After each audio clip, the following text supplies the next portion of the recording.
So,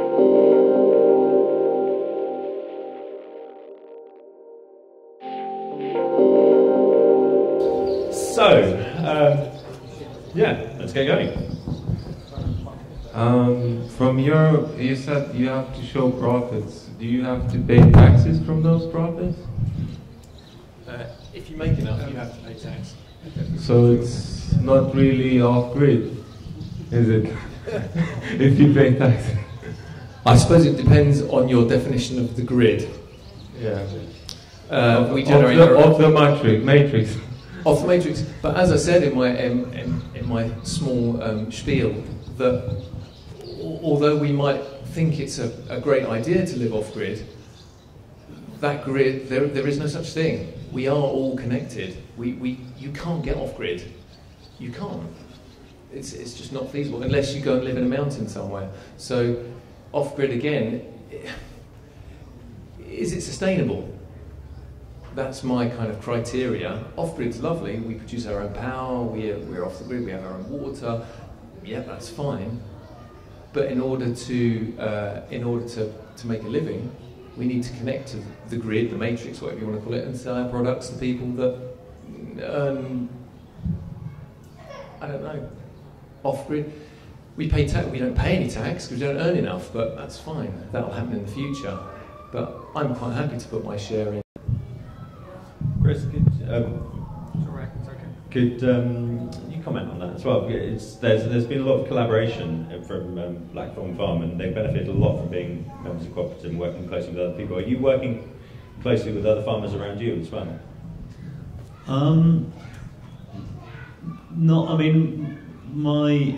It's interesting hearing that experience, because I think it's something that we could possibly do better. I mean, my experiences with the local farmers have been pretty positive actually, but they're doing a different thing. It's large scale arable or dairy. That they've always been helpful, there's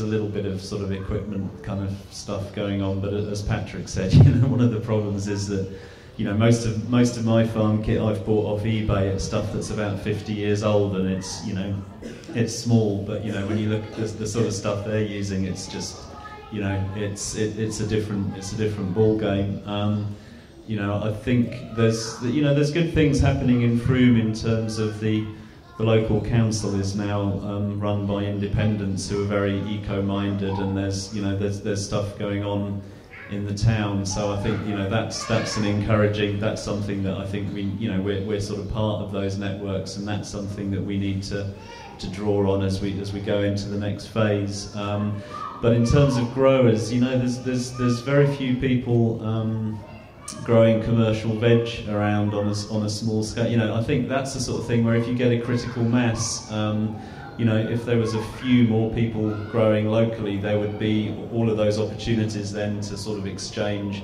skills and knowledge and equipment and so on. But we're a little bit kind of isolated because everything else around us is large scale arable and dairy. Sorry, I also forgot to introduce Martin, who you didn't see this morning because he was missing in action. But Martin's joining us now. So if you've got any questions around small-scale permaculture as well, that Martin's chat to ask. Do you have anything to add on that question? Back to cooperation and living off-grid? Basically, this is one of the reasons I'm here, is I don't really know anything about it. I want to hook up. Sorry, I want to hook up and I want to meet people because I need help. Okay, so you'll get a copy of Mark's planning application. Okay, next question. Does anyone want to become a farmer? Does anyone want to become a smallholder? Is anyone already a smallholder? Who grows food?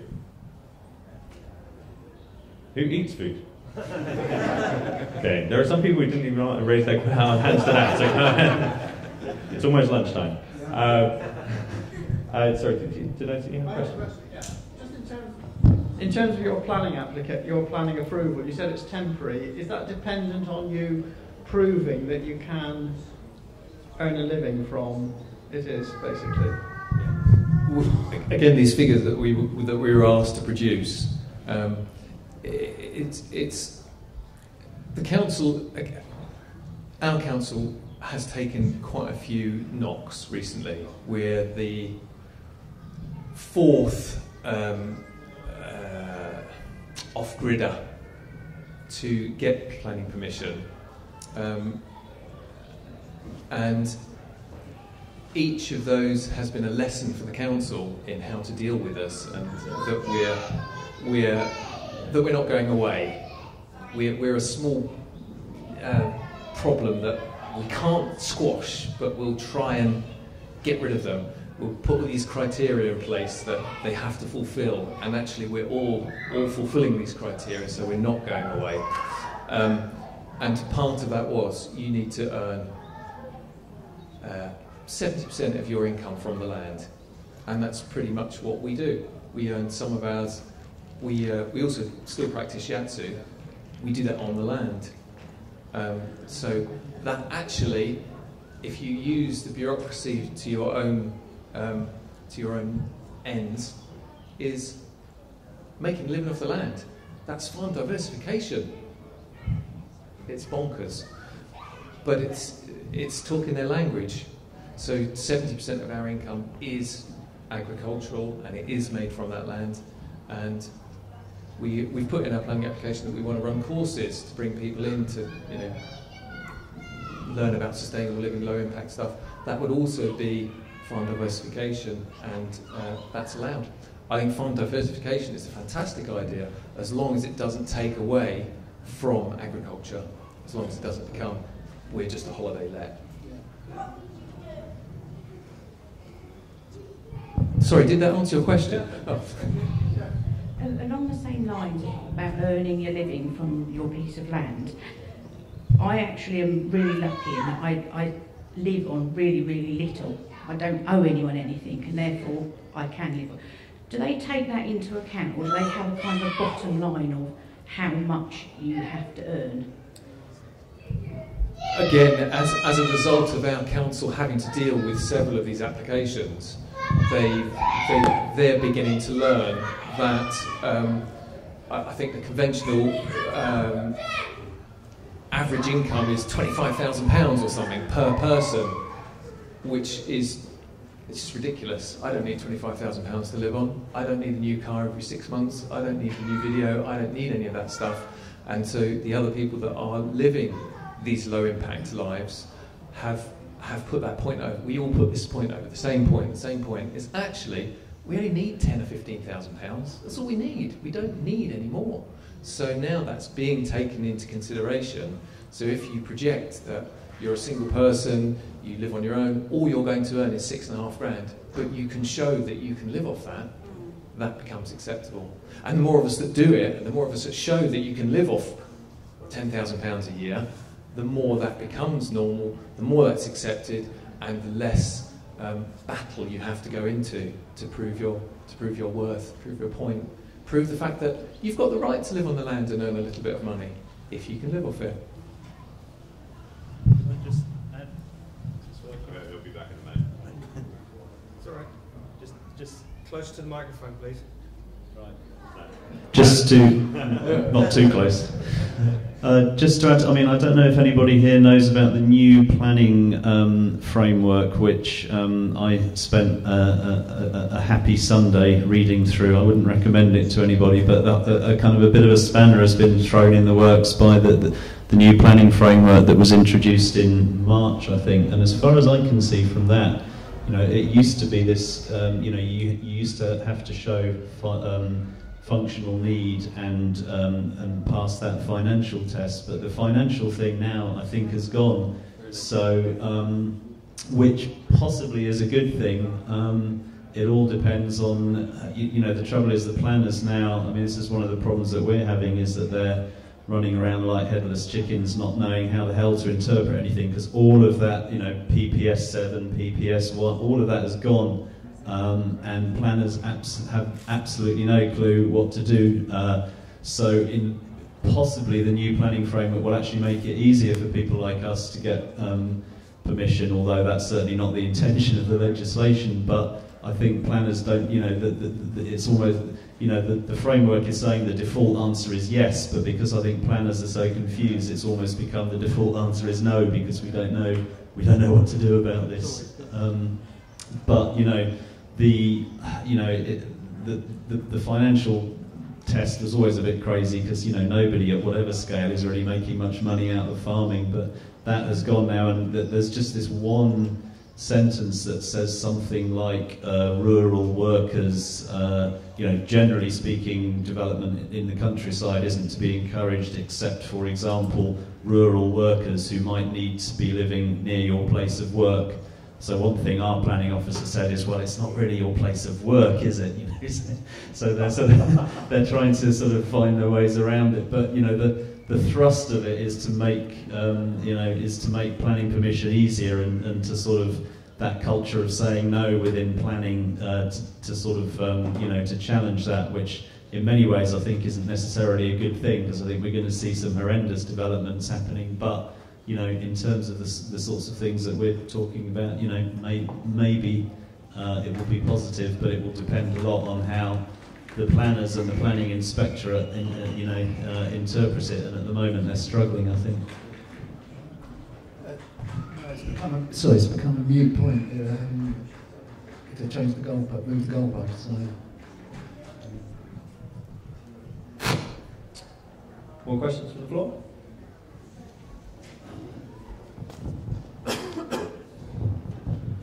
I'm not quite sure how to word the question because of the concepts in my mind, but it revolves around sustainability on a land acreage kind of point of view. You said you produce food for 200 people. I assume that's part of their food bill, say. In terms of acreage, how many acres one might need to support so many people? Is it a viable way of living for the UK, say, to support itself on so many acres, if to live sustainable, low-impact lives and change from living intensively to low impact? Could we do it? Would you think it's possible, looking at your situations, how many acres you need to support, not just to feed, but to support wholly families with that acres? I don't know if I'm... I think that's pretty clear. Can the UK feed itself sustainably through small-scale agriculture? Go. Somebody actually attempted to answer that question a few years ago, a guy called Simon Fairley, and he wrote a document called Can Britain Feed Itself, in which he looked at various different scenarios, conventional, organic, permaculture. I can't remember how many, I think there were about 6 different scenarios. And in one of those, it came out, I think I'm right in saying, and this was sort of the one that he really favoured, which was, I think it was permaculture with minimal livestock. Or with livestock fitting in where they can perform a useful function, rather than, as we presently do, devoting a lot of land and a lot of grain to feeding them. And I think the figure came out that under those sort of circumstances you could feed 12 people per hectare. And that's sort of really the kind of production that we've been hearing about this morning. And at 12 people per hectare, I think it works out quite comfortably. I haven't got the figures at... What? To feed or to support employment as well and dwelling and... Yeah, I can't remember what proportion of people actually would be working on the land under those circumstances. I mean, if you want to take it to a real extreme, there is a form of gardening and mini farming called biointensive. developed in California by a guy called John Jevons and various other people. He wrote a book called How to Grow More Vegetables, which has been through lots of different versions, and it's now how to grow more or less everything. But, and they have calculated that using their very intensive methods, very, very intensive methods, you know, you really have to be totally on the ball, but this is gardening rather than farming, that you can grow a complete vegan diet for a person, and I emphasize it's vegan, so it doesn't involve any animals, including growing all the fertility crops that you need in order to provide fertility for the land. So you're not importing fertility from outside. On 400 square meters, which is an unbelievably small amount of land. If you compare that with 12 people per hectare, how much is 12 people per hectare? You know, it's about 1,000. Oh God, I don't know. So, yeah. Square meters. So if you look at that, you know, the amount of land that we would actually need to feed ourselves is tiny. And they also calculated that if we would feed ourselves under those, by that method, that 15% of the population, 15% of the population would have to be farmers, gardeners. But that only takes account of feeding the population. You would actually need. Sorry. You would have to live on top of your growing area, I assume. So that it would completely displace everybody. Everybody would be living on top of what they were growing. So there's a certain amount of land area you need to live on to a dwelling, even if it's low impact, and all sorts of other things. Yeah, I mean, if we were using land that intensively, the amount of land left over for buildings, woodland, and everything would be absolutely enormous. It would be virtually all of it. I did a map for our locality comparing 12 people per hectare, under which, you know, you look at the map and you think, oh my God, we've had it. And you do that under the compare that with the amount needed for biointensive at one person for every 400 square meters. And you can hardly see the amount of land on the map that we would need to feed ourselves. I mean, the contrast is phenomenal. I mean, the prospect of 15% of the population becoming sufficiently highly skilled that they can produce food at that rate is pretty slim. So an optimistic future might come somewhere between those two poles. I mean, really what I'm trying to say here is that actually, technically, no problem. There's no problem whatsoever. Our only problems are human ones. I guess, I mean, what I'd say, it's funny actually, because I did some analysis that came out with very similar figures to Simon Fairley's actually, that in terms of feeding the UK population on the basis of the sort of methods I'm using, 15% of the population would have to be in farming, which actually, you know, when you look at the figures globally at different countries, you know, there's countries like Nepal and a lot of sub-Saharan African countries where it's pretty much 90% of people in farming, which I don't necessarily think is a good idea, but 15%, you know, there's quite a few countries with that level. Greece is one, which maybe isn't a good example, but Ukraine, for example, Poland, and so on. But in terms of your point about supporting is an interesting one. I mean, I don't think the actual footprint of the building is a problem. I mean, we do have a problem that we're very, very urbanised, and I mean, there is a lot of land available in towns and cities for growing on. You know, one of the big problems is producing the staple crops. You know, we really haven't figured out how to produce, you know, potatoes and wheat on a small scale. I mean, I try and grow some potatoes, but economically, it's, you know, it's a bit crazy because of the price you get. But I think when we talk about supporting, what do we mean? You know, it's hard to think in terms of, you know, the metal that we might need, the plastics. You know, do we even need it? But certainly energy is an issue. Wood is an issue. So I haven't really, you know, I don't really, you know, I can talk about food. Those issues are a little bit harder, but you know, I'm not sure that the footprint of the buildings itself is too much of a problem, because actually when you you know, even if you do build a house and a barn on agricultural land, it still leaves you with a lot of agricultural land.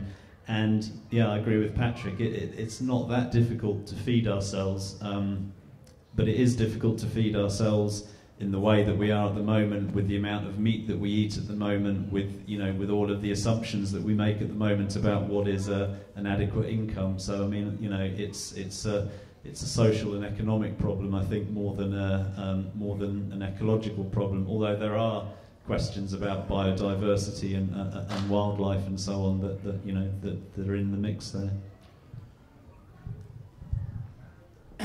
A couple of times people have mentioned buildings as being part of a problem, you know, footprints and all the rest of it. I think that we'll look at it the other way around, as how do you make a building an asset? Anything from water clean up to a larger surface area that you actually grow in food. And equally, adding to that, we have 2 barns, one of which now is covered with 10 kilowatts of solar panels.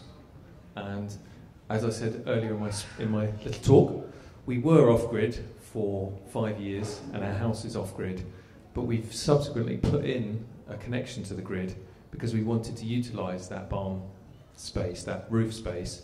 We've covered it in solar panels, which are being fed into the grid. Again, off-grid, under the radar as opposed to off-grid. A lot of us are working under the radar. We're off the radar, but we're not off-grid. And that feeding into the grid and supporting the wider community is a part of what I feel we all need to do. You had a question? I've got a question for Chris. See, you came from the background of being a social scientist and studying sociology, which is a bit different to where most people come from. I just wondered how what you learned in that aspect of your life and what you're doing now, how that's crossed over, and what you've sort of learned from the 2 strands. If that makes sense. Have things become clearer or more confusing? You're a sociology teacher in the social sphere. That's an interesting, difficult question. I mean, one of the funny things, originally I studied anthropology, and I was interested in people who were off-grid in the sense of not being part of the world system, of whom there are very few. But I was interested in peasant farmers, or, you know, people who to some extent are growing, you know, their own subsistence crops, but are also working as wage labourers on plantations, or, you know, very few people are able to kind of, you know, extract themselves from the sort of world economic system entirely. So I did a little bit of research on a sugar plantation in Jamaica, but then my career sort of took a different turn, and I never really followed that up. But, you know, looking back on it now, the funny thing was I was interested in that from a purely sort of intellectual point of view, and I actually knew nothing at all about growing and you know, producing food, gardening. I mean, it seems crazy, but that's kind of how our education system works, is that you can take a completely kind of intellectual view about, you know, sort of categories of people. And it was only, you know, as I said in my talk, later on in my 30s when I started thinking about my own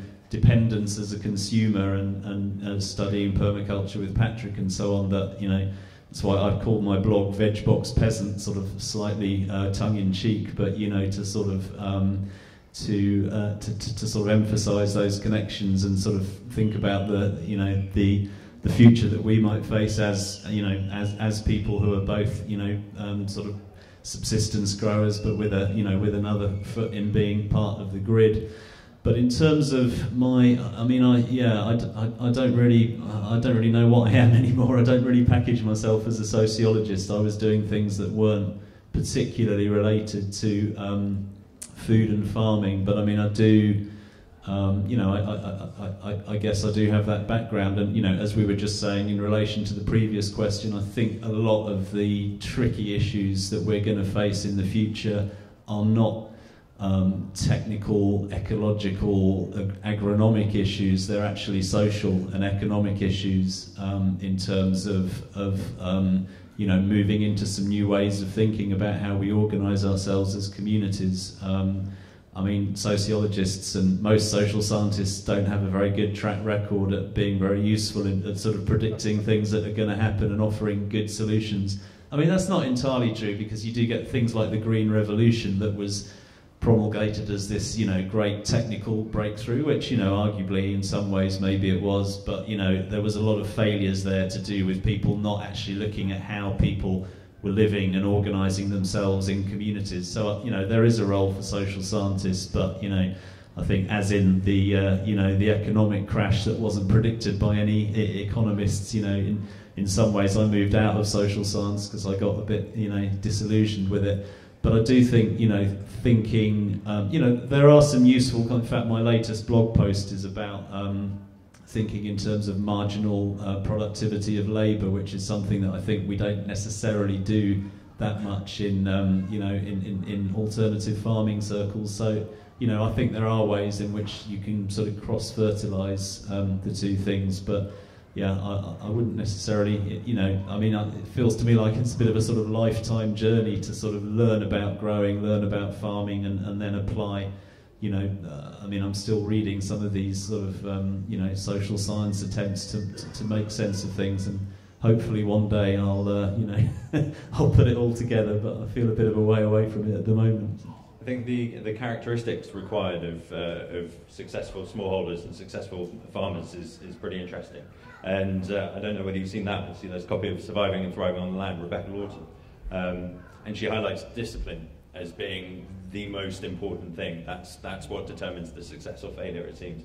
And it seems that's exactly what these guys are proving here. That it's against the odds, and you've got to have the motivation to get up and do it. Next question, anything to add on to that one? There's a question waiting back. I didn't put my hand up when you said who's a smallholder. I'm a very small holder, but 120 acres I still consider it a small holding now, because it's not a viable agricultural unit. And the question on the veg box chat about energy inputs, and you look at energy inputs, you kind of look at all the big tractors and all the big stuff, you think, well, that's really bad. But on the small scale stuff, you've got to take 4,000 calories a day for every person who's doing physical work on there, and all the impacts of those people. And when you look at that, and I've got friends down there 4 hours ago, and they're farming 1,000 acres, two of them, 200 horsepower tractors, and they do absolutely everything on that holding themselves. And yeah, that's working out at less than half a horsepower per acre. And you're looking at a 50 horsepower tractor on 18 acres, so you've got 7 times as much embodied energy in tractors. That's true, but the embodied energy is, and also the food energy that you use is very, very little compared to the fuel. So there is, on the other hand, also my tractor is sort of 35 years old. So in terms of embodied energy per year, I mean, I think I take your general point that you do have to, it's very easy, and it's the same with domestic gardening, although I think domestic gardeners theoretically can be the most ecological way of growing. It's very easy to go down to B&Q and, buy this, that and the other, and if you're not actually growing it commercially, you don't have that sort of financial bottom line that is kind of keeping that behaviour in check. So I take your general point that it's very easy to think that what you're doing is somehow ecological, and it isn't necessarily, which is partly why I've done a lot of these analyses, because I think I've been genuinely open-minded that, well, actually maybe it is better to have large scale, the sort of stuff you were talking about earlier, sort of optimizing your inputs and so on. But actually, I don't think it is, to be honest. I think the thing that it's basically the fuel use and the distribution systems associated with large-scale farming really burns up the energy more than the embodied energy and more than the food energy consumed by the workers. But I mean, I'm glad you raised it, because I think those are exactly the things that you do have to think about.